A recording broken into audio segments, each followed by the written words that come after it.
ভারতে বিজেপি শাসিত রাজ্যগুলিতে বাঙালি ও বাংলা ভাষীদের হেনস্থার প্রতিবাদে চুঁচুড়ায় বাইক মিছিল সংগঠিত করল তৃণমূল যুব কংগ্রেস।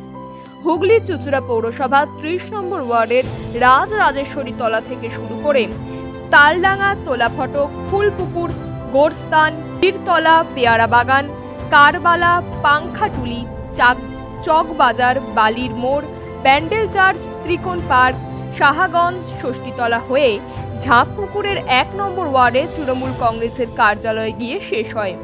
মিছিলে নেতৃত্ব দেন চুঁচুড়ার বিধায়ক অসিত মজুমদার। অসিতের মাথায় হেলমেট থাকলেও বাকি সাওয়ারিদের মাথায় হেলমেট দেখা যায়নি। চুঁচুড়ায় বাইক মিছিল হলেও দেখা যায়নি চুঁচুড়ার পৌরসভার চেয়ারম্যান অমিত রায়কে। নবনিযুক্ত সহ তৃণমূল কংগ্রেসের সভাপতি শ্যামাপ্রসাদ মুখোপাধ্যায় ও হুগলি সুরামপুর সাংগঠনিক জেলার যুব সভানেত্রী প্রিয়াঙ্কা অধিকারীকে। বিধায়ক অসিত মজুমদারের দাবি, নির্বাচনের সময় হলেই বাইক মিছিলের অনুমতি নিতে হয়, অন্যথায় নয়। যেহেতু এটা সহজ তৃণমূল যুব কংগ্রেসের কর্মসূচি, তাই জেলা নেতৃত্ব উপস্থিত থাকলেও কিনা সেটা বিষয় নয়। যুব তৃণমূলের ডাকে মিছিল, সেখানে তৃণমূলের কি আছে? বাঙালি ভাষা এবং বাঙালির উপর যে বিজেপি শাসিত রাজ্যে যেভাবে নৃশংস অত্যাচার চলছে, তার প্রতিবাদে তৃণমূল এই মিছিলে আমরা বাঙালিদের পাশে আছি। মমতা ব্যানার্জি, অভিষেক ব্যানার্জি যে নির্দেশ দেবেন, সেই নির্দেশকে সামনে রেখে আমরা বিজেপি শাসিত রাজ্যগুলোতে বাঙালিদের উপর যে নির্যাতন হচ্ছে তার বিরুদ্ধে আমরা পথে নেমেছি। দাদা, আজকের এই বাইক র্যালিতে আপনার মাথায় হেলমেট দেখা গেল, কিন্তু কর্মীদের মাথায় হেলমেট দেখা গেল না। সব হবে, সবাই পড়বে, চলতে চলতে সবাই পড়ে যাবে।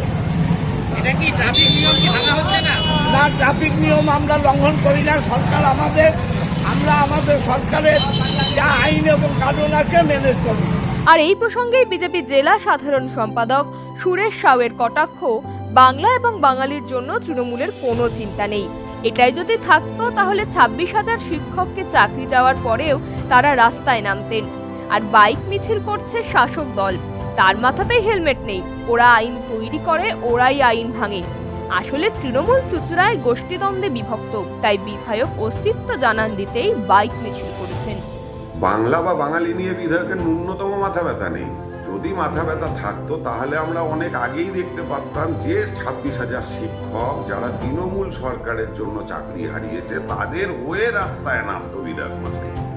আজকে বিধায়ক মশাই রাস্তায় বাইক মিছিল নিয়ে এই কারণে নামছে, কারণ তিনি বুঝতে পারছে চুঁচুড়া বিধানসভায় তার দলের গোষ্ঠী কোন্দলের কারণে তিনি ক্রমশ কোণঠাসা হয়ে পড়ছে, যার কারণেই এই অস্তিত্ব জানান দিতে রাস্তায় বাইক মিছিল করে বেড়াচ্ছে। আর এই বাইক মিছিল করতে গিয়ে আমরা যেটা দেখতে পাচ্ছি, একটারও মাথায় হেলমেট নেই।